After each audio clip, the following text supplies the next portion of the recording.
I'm Jonas Vingegaard and welcome to the Cycling Dane.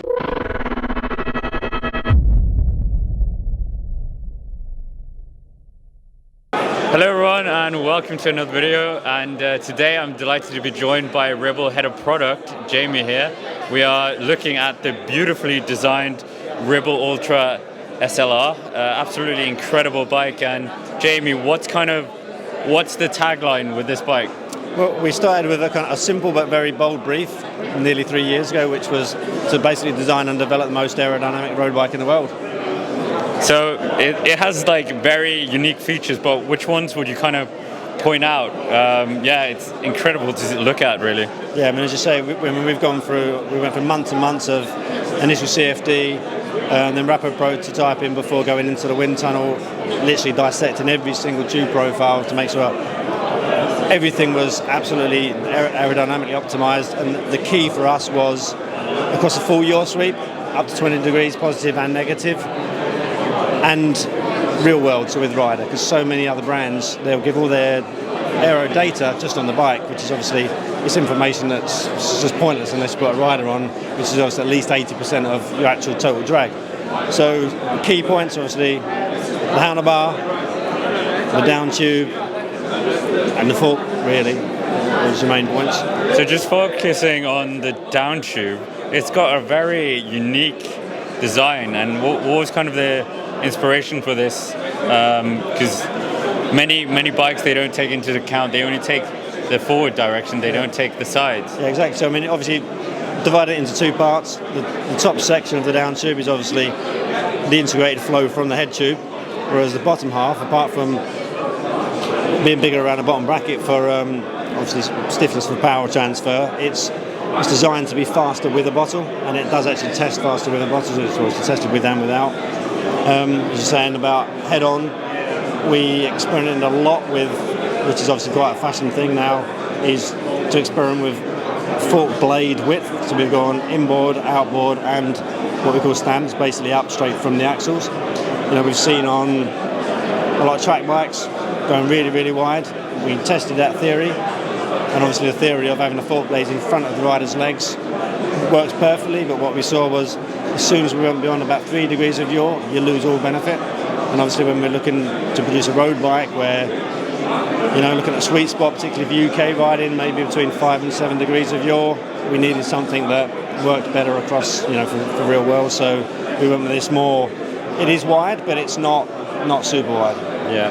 So another thing, that the handlebar looks absolutely amazing, and the feel is so smooth.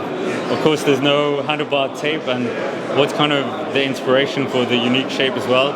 Obviously, one of your the riders for the Ribble Weltite, Dan Bigham, he's made headlines for his narrow handlebars this year as well.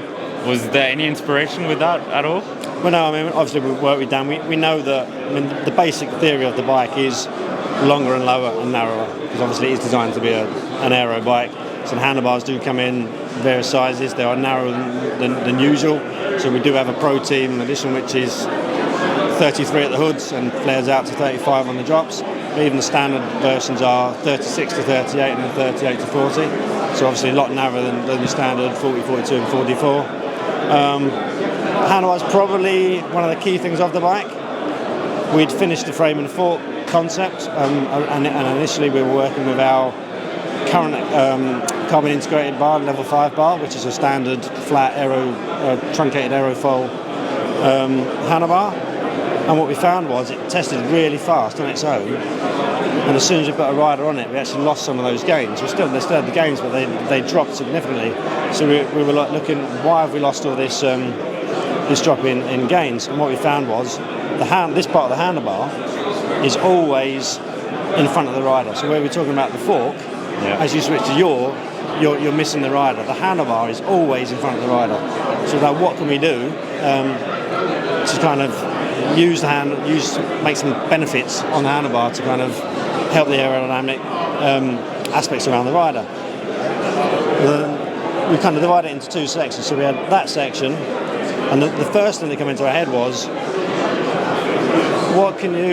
we're limited to what we can do due to the fitment of a brake lever, because all brake levers across all brands, like since like the beginning of time, they're fitted with a round metal clamp.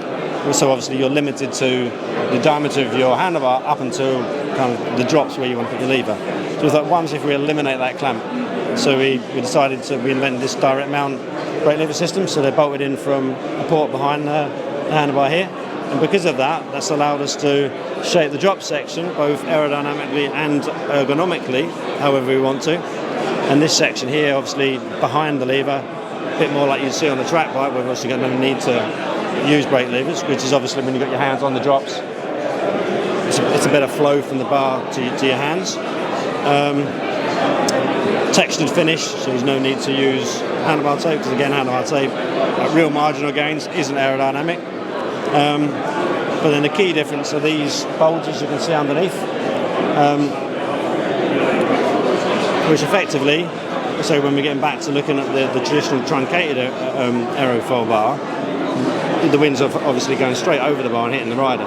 What we wanted to do was create some kind of vortex, because it's always upstream of the rider, the same way we were working with the forks. So basically the air's hitting the bar and it's deflected around the rider's legs. Oh wow. Yeah, it's absolutely beautiful, this. And yeah, the thought that's gone into it, and marginal gains just add up. But the seat stays, that's quite different as well. I haven't seen this before, and it reminds me a bit of the Hope track bike. Obviously it's going for a similar kind of. Yeah. It's all about aero gains, and they're perfectly in line with the front forks. So if you look at it head on, they're completely hidden. What kind of weight is this bike? Obviously, it's not designed to be super light, but it still comes in at kind of a top spec, Dura spec with MV wheels is around 7.6 kilos, so it's still pretty decent weight. And I guess the saddle was also part of it. I've never seen a saddle with basically. Yeah, so it's a 3D printed top part to the saddle. Yeah. Well, this is on market now, and what kind of ranges, what kind of specs do you have for it, and how much are they? So we do two versions of it. We've got the SL and the SLR. So the SL, same frame mould, but different carbon layup, so it's slightly bit heavier, and it comes with the standard level 5 bar. Whereas the SLR version, which is this, comes standard with the Ultra handlebar. That starts with old Tegra mechanical group set, our own brand level 50 carbon wheels, and that starts at £4,200. This SRAM Red E-Tap spec with the MV wheels is £7,600. Obviously we do custom colour. This is a stock colour, the bike you see behind us, exactly the same bike, but that's just an example of our custom colour program, which is something we do in-house. Thanks very much for your time. This was really interesting, and yeah, absolutely beautiful bike. Thanks for that. Cheers.